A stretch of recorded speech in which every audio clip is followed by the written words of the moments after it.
Hola coulisses, j'espère que vous allez bien. Barça PSG, un match où on espérait voir du beau jeu catalan. Eh bien les amis, le Barça a trompé toutes nos attentes. Le Barça n'a rien donné durant ce match les amis. Et c'est de la frustration du côté des coulisses. C'est vraiment difficile pour nous d'accepter ce match tout en connaissant que le Barça peut mieux faire. Donc les amis, on va essayer de débriefer ce match, de voir quels étaient les problèmes, quelles étaient les insatisfactions côté catalan, comment Luis Enrique a fait pour dérouter les objectifs catalans les amis. On va parler de tout ça, on va parler des joueurs flop, on va parler de quelques bons joueurs durant ce match. Alors les amis, prenez vos places et commençons.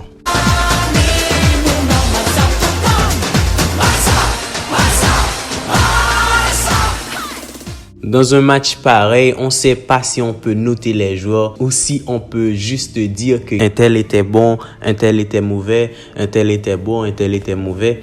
Par exemple, parlons un peu de Szczęsny, les amis. Szczęsny est un gardien de but qui est seulement décisif quand le ballon vient directement sur lui. Et dans le cas du but de cette équipe parisienne, le ballon était limite en possession de Szczęsny. Szczęsny a choisi de coucher sur l'autre côté. Donc, si on veut gagner la Ligue des Champions, il faudrait pas compter sur Szczęsny. Szczęsny est un gardien lambda, les amis. Szczęsny est le remplaçant de Iñaki Peña. Szczęsny est le remplaçant de Marc-André ter Stegen. Mais par contre, Szczęsny ne sera jamais le remplaçant de Joan Garcia, les amis. Chaque tir cadré paraît être un but. Une fois que le tir n'est pas directement sur Szczęsny, ça peut faire but. Donc, si on devrait noter Szczęsny pour ce match, on peut dire que Szczęsny était mauvais. Tout simplement, Szczęsny était mauvais pendant ce match, les amis. La défense même, Garcia était pas mal. On peut donner à Garcia une note de 7 parce que Garcia a joué son match, il a tout fait. À un moment, Garcia était découragé de se battre tout seul dans la défense alors que Pau Cubarsí était avec lui. Mais Pau Cubarsí n'a pas réussi à donner ce que Cubarsí devrait donner à Eric Garcia. Pour cela, Cubarsí était mauvais lui aussi pendant ce match. Pas de bonne relance, pas de pressing. Cubarsí, on n'a pas vu Cubarsí. Pourquoi ce n'était pas Raúl Andreas Christensen à sa place, on ne sait pas. Mais Pau Cubarsí était invisible, vu encore que l'erreur sur le premier but parisien est venue sur une mauvaise intervention de Pau Cubarsí. Donc, on note Pau Cubarsí mauvais pendant ce match, les amis. Gérard Martin qui a fait son match. Par contre, Gérard Martin a beaucoup progressé, les amis. Le pressing PSG était intense, mais malgré tout, Gérard Martin essayait quand même de sortir quelques ballons. Donc, on peut rien dire sur Gérard Martin. Gérard Martin a fait un très bon match. On va pas le noter très bien, mais Gérard Martin était bien pendant le match. Défensivement, il était correct. Offensivement, on peut dire qu'il a fait son taf. Donc, une note de bien à Gérard Martin, où on peut dire 7 pour Gérard Martin, les amis. Passons de l'autre côté avec Jules Koundé. Jules Koundé n'a pas beaucoup apporté pendant ce match, vu que Lamine Yamal accaparait tous les ballons, faisait de chaque action des edits de TikTok pour prouver à tout le monde, pour prouver au monde entier qu'il est meilleur que Nuno Mendes. Donc, Koundé n'a pas beaucoup apporté offensivement et Koundé a fait son taf défensivement. Mais par contre, je donnerai une note de 6.5 à Koundé parce que Koundé a l'habitude de faire plus. Koundé peut faire mieux. Alors, une note de 6.5 pour Koundé, les amis. Au milieu de terrain, passons d'abord par Frenkie de Jong. Frenkie de Jong a fait un très mauvais match, que ce soit au niveau du pressing, que ce soit au niveau du marquage, que ce soit au niveau de l'attaque ou des sorties de balles. Je trouve que Frenkie de Jong n'a rien apporté aujourd'hui pour le Barça, les amis.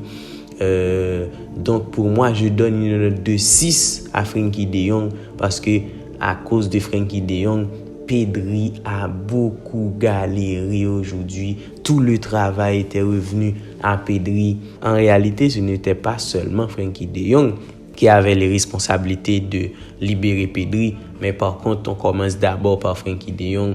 On lui donne une note de 6, où on peut dire que Frenkie de Jong était mauvais pendant ce match, puisque Frenkie de Jong n'a vraiment rien apporté comme il a l'habitude de le faire. Pour cela, c'était Pedri qui faisait tout le boulot.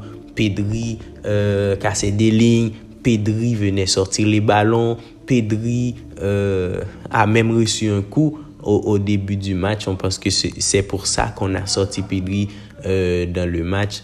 Donc, Frenkie de Jong est de note de 6.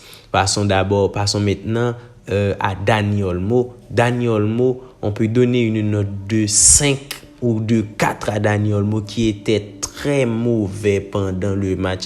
Dani Olmo a rien apporté durant le match. Dani Olmo, les passes, les dribbles, rien du tout, même au niveau du marquage, les amis. Le vide au milieu de terrain, c'était à cause de Dani Olmo qui n'a pas pressé. Dani Olmo n'a rien apporté. Vivement le retour de Fermin Lopez. Donc, pour Dani Olmo, c'est une note de 4. Dani Olmo, une note de 4. On va pas parler de Pedri, les amis. Pedri était le meilleur joueur pour le Barça. On peut dire Pedri était le meilleur joueur pendant ce match. Donc, Pedri peut noter 8, peut noter 8.5. On ne sait pas, mais Pedri était le meilleur. Donc, on va pas parler de Pedri. Parlons de Marcus Rashford. Marcus Rashford n'a pas fait un très bon match lui aussi. Il a raté presque tous ses dribbles. Marcus Rashford a une fois raté une passe qui pouvait alimenter une contre-attaque, mais Marcus Rashford a raté la passe. Donc on peut donner une note de 6 à Marcus Rashford. Il peut faire mieux. On attend le retour de Rafinha. Rafinha allait faire beaucoup de choses pendant ce match, les amis. Cela nous a beaucoup pénalisé. Ferran Torres n'était pas aussi bon. Ferran Torres a raté les contrôles, beaucoup de mauvaises passes, beaucoup de pertes de balles. Mais Ferran Torres a marqué un but. Donc, on peut noter Ferran Torres avec une note de 6.5. Mais Ferran Torres n'était pas bon. N'était pas bon du tout, ok? Ce n'était pas intéressant de Ferran Torres. Lamine Yamal, lui, on peut noter Lamine Yamal 6. Lamine Yamal était mauvais. Lamine Yamal était fixé que seulement sur ses égos.